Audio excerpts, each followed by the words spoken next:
Hi everyone, this is Renuka. Welcome to Epic Quick Test. As we have started mains level series, we have done with the set 1.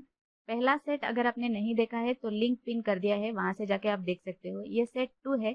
SBI PO 2019 में जो भी memory based questions आए थे, DI, mensuration, number series, इन सब को इसी session में हम डिस्कस करेंगे। So let's begin the session. देखो क्या कह रहा है, data below represent the number of people required for the various projects to be completed in various days. यानी ये जो टेबल DI देख रहे हो, ये time and work based DI है, जिसमें कुछ प्रोजेक्ट्स हैं ABC और 2 सिचुएशन है, नंबर ऑफ वर्कर्स है और डेज है। एक चीज आपको ध्यान में रखनी है, इन दोनों सिचुएशंस में टोटल वर्क जो है वो सेम होगा, ठीक है। और अगर आपने मेरी टाइम एंड वर्क की वीडियो देखी होगी तो आपको पता होगा टाइम एंड वर्क को सॉल्व करने के लिए एक सिंपल कॉन्सेप्ट कहा था मैंने। वो क्या था? Efficiency into days is equal to क्या होता है? टोटल वर्क होता है, ठीक है। तो यहाँ से हम टोटल वर्क निकाल सकते हैं। यहाँ पे एफिशिएंसी जो है वो नंबर ऑफ वर्कर्स, ठीक है। और इसी सिंपल कंसेप्ट से जो है हम इस DI के सारे क्वेश्चंस को बहुत इजीली सॉल्व करेंगे, ठीक है। देखो पहला क्वेश्चन क्या कह रहा है, if 64 people were working for project A, how many days did it take to complete the work, ठीक है। हमारा कॉन्सेप्ट क्या था? Efficiency into days is equal to work. यहाँ पे एफिशिएंसी क्या है? 64 पीपल कह रहा है, 64। डेज हमें निकालना है, वर्क जो है हम ए से निकालेंगे। कैसे निकालेंगे? देखो यहाँ सिचुएशन 1 में डेज कितना है? 88 और 2 में कितना है? 66। इनको रेशियो में कन्वर्ट करो, 22 से काटो तो 4, 22 से काटो यहाँ पे 3, ठीक है। ये आया डेज का रेशियो 4:3। एफिशिएंसी का क्या रेशियो? मैंने क्या कहा था? एफिशिएंसी क्या होता है? इनवर्सली प्रोपोर्शनल टू डेज होता है। तो यहाँ पे होगा 3, यहाँ पे होगा 4। इनके बीच का डिफरेंस क्या है? 1। यहाँ पे नंबर ऑफ वर्कर्स के डिफरेंस क्या है? यहाँ x है, यहाँ x प्लस 8 है। तो 1 इज इक्वल टू कितना होगा? 8।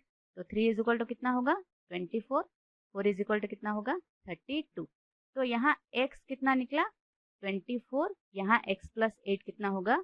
32। कोई भी ले लो, इनमें से कोई भी एक ले लो। टोटल वर्क के लिए यहाँ पे क्या होगा? 24 इंटू 88 कर दो, ठीक है। तो यहाँ डेज निकाल लो, डिवाइड बाई 64 कर दो। 8 से काटो तो 8, यहाँ 8 से काटो तो 11, 8 से काटो तो यहाँ 3। 3 इंटू 11 कितना होगा? 33 days. Option B correct answer होगा, ठीक है। इसको एक और तरीके से भी कर सकते हो। कैसे करोगे? देखो यहाँ पे एफिशिएंसी क्या है? 32। डेज कितने लग रहे हैं? 66। क्वेश्चन में एफिशिएंसी क्या कह रहा है? 64, यानी इसका डबल है। तो डेज कितने हो जाएंगे? इसका आधा, 33। आधा क्यों? यहाँ पे डबल क्यों नहीं? देखो एफिशिएंसी बढ़ता है तो डेज कम होते हैं, यहाँ पे डबल मत कर देना, ठीक है। यहाँ आधा होगा 33 डेज, ठीक है। अगला क्वेश्चन देखो क्या कह रहा है, if in team are total number of workers is 0.5z into 2m, then what is the number of days required by team R to complete project C?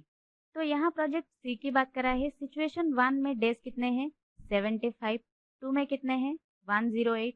इनको काट दो, 3 से काटोगे तो यहाँ 25, 3 से काटोगे तो यहाँ 36। ये निकला डेज का रेशियो। एफिशिएंसी का क्या रेशियो होगा? यहाँ आएगा 36, यहाँ आएगा 25। तो ये जो 36 है, ये किसका वैल्यू है? जेड स्क्वायर का, सिचुएशन 1 का। तो जेड स्क्वायर अगर 36 है तो जेड कितना होगा? 6। यहाँ 25 एम स्क्वायर का वैल्यू है, तो एम कितना होगा? 5। जेड और एम कितना निकला? 6 और 5, ठीक है। अब आ जाओ क्वेश्चन में क्या कह रहा है, टोटल नंबर ऑफ वर्कर्स जो है 0.5z इंटू 2m। 0.5 मतलब क्या होगा? 1/2। 1/2z इंटू 2m, यहाँ पे 2 से 2 कट गया, z इंटू एम होगा टोटल नंबर ऑफ वर्कर्स। यानी यहाँ भी एफिशिएंसी की बात कर रहा है। कितना है? z और m। z और m कितना निकला? 6 और 5। तो 6 इंटू 5 कितना होगा? 30। एफिशिएंसी 30 दे रखा है, ठीक है। निकालना क्या है? डेज। टोटल वर्क क्या है? यहाँ 36 इंटू 75 कर दो, तो डेज निकाल लो कितना होगा? डिवाइड बाई यहाँ 30 कर दो। 15 से काटो 2, 15 से काटो 5, 2 से काटो तो 18। 18 इंटू 5 कितना होगा? Days, 90 days, which is in option C. तो ऑप्शन सी यहाँ पे करेक्ट आंसर होगा, ठीक है। तो इसे एक और तरीके से भी कर सकते हो। एफिशिएंसी ले लो किसी का, इनमें से यहाँ 25, यहाँ कितना आया था? 30। इनको रेशियो में कन्वर्ट करो, 5, 6। तो डेज क्या आएगा? 6 और 5। यहाँ 6 का वैल्यू कितना है, 108 है। 1 यूनिट का वैल्यू क्या होगा, 18, तो 5 यूनिट का वैल्यू क्या होगा, 90 डेज। नेक्स्ट क्वेश्चन देखो क्या कह रहा है, if 0.5y people work on project B for 10 days and then 0.5y people join the project after 10 days, how many days will it take to complete the project B? तो यहाँ project B की बात करा है, तो पहले y निकालो, क्या होगा, y इंटू वाई माइनस 1 होगा, यहाँ पे क्या होगा, y plus 6 whole into y minus 6। तो यहाँ वाई स्क्वायर माइनस वाई होगा, यहाँ वाई स्क्वायर माइनस 36 होगा। वाई स्क्वायर से वाई स्क्वायर कट जाएगा, वाई कितना निकला, 36 निकला। ठीक है, तो यहाँ वाई कितना निकला, 36, वाई माइनस 1 कितना होगा, 35। तो 36 इंटू 35 टोटल वर्क निकाल के भी इस क्वेश्चन को सॉल्व कर सकते हो, वो थोड़ा लेंदी होगा, उसको हम बाद में करेंगे। देखो इसको सिंपली कैसे सॉल्व करना है वो देखो। 0.5y people work on project B for 10 days कह रहा है, यानी 0.5y मैंने क्या कहा था फर्स्ट क्वेश्चन में, क्या होगा, आधे लोग। आधे लोग अगर 10 डेज ले रहे हैं तो पूरे लोग कितने दिन लेंगे, यहाँ 0.5 इंटू 2 होगा, तभी पूरे लोग होंगे, है कि नहीं। तो यहाँ एफिशिएंसी क्या हो रहा है, डबल हो रहा है। पहले क्वेश्चन में क्या कहा था मैंने, एफिशिएंसी डबल होगा तो डेज क्या होगा, उसका आधा होगा। एफिशिएंसी बढ़ेगा तो डेज क्या होगा, कम होगा अपने आप, है ना। एफिशिएंसी यहाँ आधे लोग अगर 10 दिन ले रहे हैं तो यहाँ एफिशिएंसी बढ़ रहा है, पूरे लोग होंगे तो डेज कितने होंगे, उसका आधा होगा, 5 डेज। तो यहाँ पूरे लोग कितने काम कर रहे हैं, वाई लोग 5 डेज काम कर रहे हैं। फिर यहाँ पे पूरे लोग कितने काम कर रहे हैं, 35 डेज। तो टोटल कितना हो गया, 40 days, which is in option D. तो ऑप्शन डी यहाँ पे करेक्ट आंसर होगा। ठीक है, अभी देखो टोटल वर्क निकाल के करोगे तो कैसे करोगे, यहाँ पे क्या कह रहा था, 36 इंटू 35 टोटल वर्क होगा। तो 36 इंटू 5 कितना होगा, इसका आधा होगा 18, जीरो लगा दो 180। 36 इंटू 3 कितना होगा, 3 6 जा 18, 3 3 जा 9, 10, 108, यानी ये होगा 1260। टोटल वर्क निकल कर आया 1260। फिर कह रहा है 0.5 people work on project B for 10 days, यानी आधे लोग, इसका आधा कितना होगा, 18 इंटू 10 डेज कर रहे हैं तो 180, यहाँ पे कितना होगा, 16 में से 8 गया 8, 10, 1080। ठीक है, ये बचा काम, रिमेनिंग वर्क 1080। फिर कह रहा है then 0.55 people join the project after 10 days, यानी 18 लोग काम कर रहे थे, इसका आधा, तो फिर 18 लोग जुड़ गए, इसमें कितना होगा, 36 डिवाइड बाय 36 करो। 36 से कितना मल्टीप्लाई करोगे तो 1080 होगा, 3 3 6 जा 18, 3 3 जा 9, 10, यानी 30 होगा। 30 डेज, ये पहले 10 डेज ले रहे थे, कितना हुआ टोटल, 40 डेज। नेक्स्ट कौन सा डीआई आया था, देखो ये है फनल डीआई, इसको फनल डीआई कहते हैं। देखो क्या कह रहा है, data is available for different stages of progress of loan distribution fair. देखो क्या क्या स्टेजेस हैं, यहाँ कितने लोगों ने कांटेक्ट किया लोन फेयर के लिए, फिर कितने लोगों ने यहाँ विजिट किया, फिर यहाँ उन विजिट में से कितने लोगों ने इंटरेस्ट दिखाया, फिर जितने लोगों ने भी इंटरेस्ट दिखाया उनमें से कितने लोगों ने अप्लाई किया, फिर जिन्होंने भी अप्लाई किया उनमें से कितने लोग जो हैं एलिजिबल हैं, फिर यहाँ जितने लोग एलिजिबल हैं उनमें से यहाँ कितने परसेंटेज जो लोग हैं जिन्होंने लोन को डिसबर्स किया है। ये है पूरा का पूरा डेटा। अब हम क्वेश्चंस को सीधे सॉल्व करते हैं। देखो क्या कह रहा है पहला question, if 5000 people did not show interest and 6400 people did not visit the fair, find the total number of people contacted। यानी इसका वैल्यू हमें निकालना है। इसका वैल्यू कैसे निकालोगे, पहले इसका वैल्यू निकालना पड़ेगा, यानी यहाँ नंबर ऑफ पीपल विजिटर कितने होंगे, जिन्होंने इंटरेस्ट शो कराया और जिन्होंने इंटरेस्ट शो नहीं कराया। तो यहाँ इंटरेस्ट शो कराया कितना है, 9600, नहीं कराया कितने कह रहा है क्वेश्चन में, 5000, कितना होगा टोटल, 14600, इसका वैल्यू निकल कर आया। फिर नंबर ऑफ पीपल कॉन्टेक्टेड कितने होंगे, जिन्होंने विजिट किया है और जिन्होंने विजिट नहीं किया है। तो यहाँ विजिट किया है 14600, नहीं विजिट किया है, क्वेश्चन में क्या कह रहा है, 6400, इनको मिला दो, 14000 6000 कितना होगा, 20000, ये 6 4 1000 21000, विच इज इन ऑप्शन ए। तो ऑप्शन ए यहाँ पे करेक्ट आंसर होगा। ठीक है, अगला क्वेश्चन देखो क्या कह रहा है, if out of people who have applied 2880 were not eligible, then how many are eligible। तो यहाँ अप्लाइड कितने हैं, 36% ऑफ 9600। तो यहाँ पहले 36% ऑफ 9600 करो, फिर उसमें से 2880 माइनस करो, फिर आंसर निकालो। इतना लंबा प्रोसेस करने की कोई जरूरत नहीं पड़ेगी। तो यहाँ 9600 हो या चाहे कोई भी बड़ा अमाउंट हो, उस अमाउंट से हमें कोई लेना देना नहीं है, हमें सिर्फ परसेंटेज से मतलब है। जितने लोग भी अप्लाई किए हैं उनमें से जो नॉट एलिजिबल है उनसे हमें मतलब है, ठीक है। तो यहाँ परसेंटेज जो है एलिजिबल का कितना है 20%, तो नॉट एलिजिबल कितना होगा 80%। तो 80% का वैल्यू क्या कह रहा है 2880, तो 20% का वैल्यू क्या होगा, ये इसका कितना है 4 गुना है, तो इससे 4 डिवाइड कर दो, 4 7 जा 28, 4 2 जा 8, 720 आंसर निकल कर आया विच इज इन ऑप्शन सी। तो ऑप्शन सी यहाँ पे करेक्ट आंसर हो, ठीक है। देखो ऐसे ही सिंपल अप्रोच से ही आपको सॉल्व करना पड़ेगा। परसेंटेज निकाल के भी आप निकाल सकते थे, 36% निकालते, फिर उसमें से 2880 माइनस करते, उसमें थोड़ा टाइम तो लग जाता। मेंस लेवल के क्वेश्चन है तो आपको अप्रोच आनी चाहिए कि किस क्वेश्चन में अमाउंट की जरूरत पड़ेगी, किस क्वेश्चन में अमाउंट की जरूरत नहीं पड़ेगी। यहाँ हमें अमाउंट की कोई जरूरत नहीं थी, इसलिए हमने क्या किया सीधे परसेंटेज से निकाल दिया, ठीक है। नेक्स्ट DI देखो क्या कह रहा है, population density in per square kilometer and land area in square kilometer of 4 villages A, B, C, D in the year 2010. Population density is equal to total population of the village divided by land area.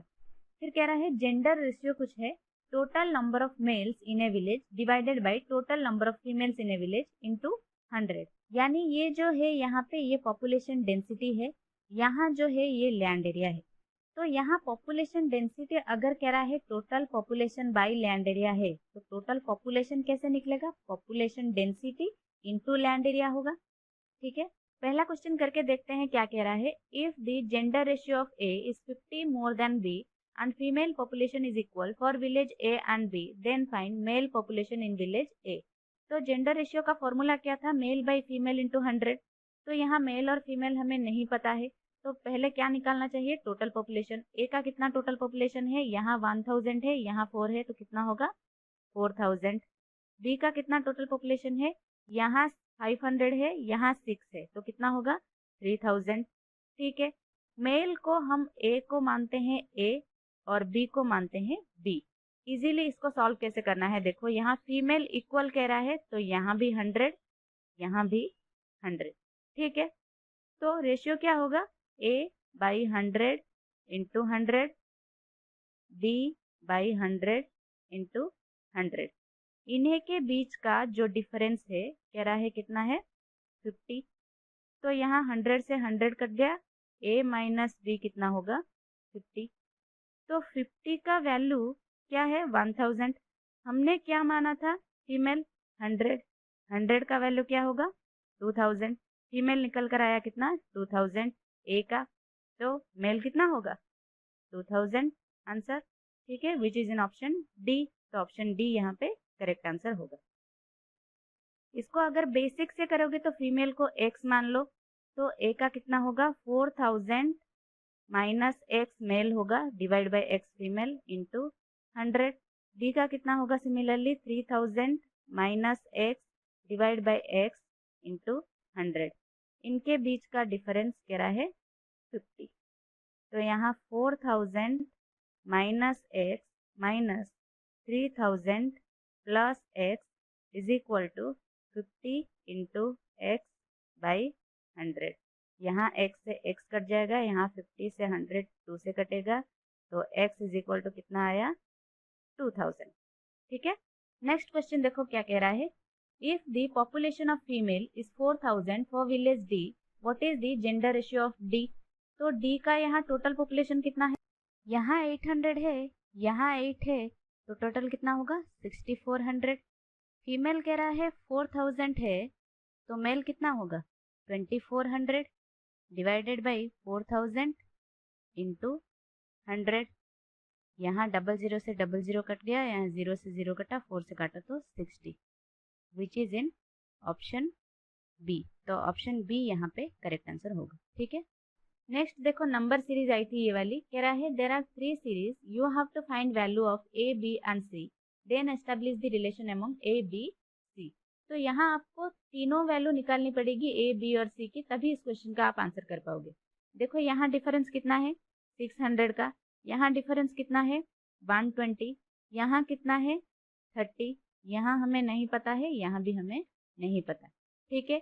देखो यहाँ क्या हो रहा है into 5 होगा तभी 600 हो रहा है, यानी यहाँ 30 से इंटू 4 करोगे तभी 120 हो रहा है, यानी यहाँ कितना होगा इंटू 3। तो किससे इंटू 3 करोगे तो 30 होगा 10, यहाँ इंटू 2 मतलब यहाँ 5 आना चाहिए। 766 से कितना माइनस करोगे, 5 माइनस करोगे तो कितना होगा 761, यानी इससे 10 माइनस करोगे तो 751 हो रहा है, यानी ये सीक्वेंस करेक्ट है। तो यहाँ कितना आंसर हुआ 761। यहाँ देखो क्या सीक्वेंस है, यहाँ बीच में मिसिंग है, ऐसे सीरीज को हमेशा लास्ट से करो। यहाँ क्या डिफरेंस है 1, यहाँ क्या डिफरेंस है 2, यहाँ 1 माइनस हो रहा है, यहाँ 2 प्लस हो रहा है, तो यहाँ 4 क्या होगा माइनस होगा। 765 से 4 माइनस होगा तो कितना होगा 761।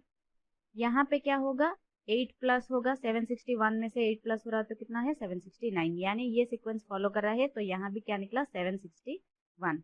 यहाँ देखो क्या सीक्वेंस है, यहाँ 23 है, यहाँ 24 है, तो इंटू 1 प्लस 1 का हो रहा है। यहाँ भी इंटू 2 प्लस 2 करो, इंटू 2 प्लस 2 कितना होगा 50 है, यानी ये सीक्वेंस फॉलो कर रहा है। तो यहाँ इंटू 3 प्लस 3 है, यहाँ कितना होगा इंटू 4 प्लस 4। 153 इंटू 4 प्लस 4 कितना होगा 150 इंटू 4 कितना है 600, 3 इंटू 4 कितना है 12 और प्लस 4 यानी 616। तो ये दोनों सेम है, ये इससे कम है, तो क्या होगा A is equal to B greater than C, which is in option B. तो ऑप्शन बी यहाँ पे करेक्ट आंसर होगा। ठीक है, यहाँ देखो क्या डिफरेंस है 5, यहाँ 10, यहाँ 17, इनके बीच का डिफरेंस 5, इनके बीच का डिफरेंस 7, तो इनके बीच का डिफरेंस कितना होगा 9। 17 में 9 ऐड करोगे तो कितना होगा 26, यानी 134 में 26 ऐड करोगे तो कितना होगा 160। ए का निकला 160। बी का देखो यहाँ डिफरेंस कितना है -15, यहाँ डिफरेंस कितना है +20, तो 5 ऐड हो रहा है, तो यहाँ कितना होगा -25, यहाँ कितना होगा +30, तो 110 प्लस 30 कितना होगा 140। बी कितना निकला 140। सी का देखो यहाँ फर्स्ट में मिसिंग है तो लास्ट से करो, 300 105 है, तो इंटू 3 करोगे तो नहीं होगा, इंटू 3.5 होगा तो होगा। यहाँ पे इंटू 2.5 है, यहाँ पे इंटू 1.5 है, तो यहाँ क्या होगा 0.5, यानी किसका आधा करोगे तो 80 होगा 160 का, तो इसका भी निकला कितना सी का 160। तो A is equal to C greater than B which is in option A, तो ऑप्शन ए यहाँ पे करेक्ट आंसर होगा। ठीक है, नेक्स्ट देखो मेंसुरेशन से 3 क्वेश्चन आए थे। देखो क्या कह रहा है, an apple piece of r centimeter radius has cut into x equal pieces, top surface area of each piece was 0.77 centimeter square, but later on it was found 50% of piece was rotten, so the remaining 50% was cut into x minus 3 pieces of 0.616 centimetre square each. ठीक है, एक Apple piece है जिसका radius क्या है r है, उसको x equal pieces में कट किया गया। Top surface area of each piece क्या कह रहा है 0.77 सेंटीमीटर स्क्वायर है, तो टोटल सरफेस एरिया क्या होगा x इंटू 0.77। ठीक है, फिर कह रहा है 50% ऑफ पीस वाज रोटेन, जो बचा रिमेनिंग 50% है उसको x माइनस 3 पीसेस में कट किया गया ऑफ 0.616 सेंटीमीटर स्क्वायर ईच, यानी इस 50% का क्या होगा एरिया x माइनस 3 इंटू 0.616। ठीक है, ये 50% का है तो 100% का क्या होगा इंटू 2 होगा। ठीक है, तो यहाँ 77 से 616 को काटोगे तो किससे कटेगा 8 से कटेगा। 8 इंटू 2 कितना होगा 0.8 इंटू 2 1.6, तो 1.6 को 16 करोगे तो कितना होगा यहाँ पे 10, तो यहाँ 10x इज इक्वल टू यहाँ 16x माइनस 48। ठीक है, तो 6x इज इक्वल टू कितना 48, तो x कितना निकल कर आया 8। पहले क्वेश्चन में क्या कह रहा था find out the value of x, तो x निकला 8 which is in option D, तो ऑप्शन डी यहाँ पे करेक्ट आंसर होगा। नेक्स्ट क्वेश्चन देखो क्या कह रहा है, find out the circumference of original piece, यानी 2 पाई r हमें निकालना है। r हमें नहीं पता है, पहले क्वेश्चन में हमने क्या निकाला था एरिया, यानी pi r square 8 into 0.77, 22/7r square is equal to 8 into 77/100। r square कितना निकलेगा 8 इंटू 77/100 इंटू 7/22, यहाँ 11 से काटो 2, 11 से काटो तो 7, 2 से काटो तो 4, तो r कितना होगा 2 इंटू 7/22, 10, 2 से काटो तो 5, तो r कितना निकला 7/5। यहाँ प्लेस कर दो 2 इंटू 22/7 इंटू 7/5। 7 से 7 कटा, सरकमफ्रेंस कितना निकला 44/5 विच इज इन ऑप्शन ए। तो ऑप्शन ए यहाँ पे करेक्ट आंसर होगा। ठीक है, अगला क्वेश्चन देखो क्या कह रहा है। If entire pie would have been cut into 11 identical pieces, what would have been top surface area of each piece. Total surface area हमारा क्या था 8 इंटू 0.77। 11 आइडेंटिकल पीसेस कह रहा है, डिवाइड बाई 11 कर दो, कितना होगा यहाँ 7 8 7 कितना होगा 0.56 विच इज इन ऑप्शन डी। तो ऑप्शन डी यहाँ पे करेक्ट आंसर होगा। ठीक है, so these are SBI PO Mains previous year questions. Now we are at the end of the session. Hope you all liked it. If you like the session, do share the session with your friends. So that's it for today. Bye bye, take care, and thank you so much for watching.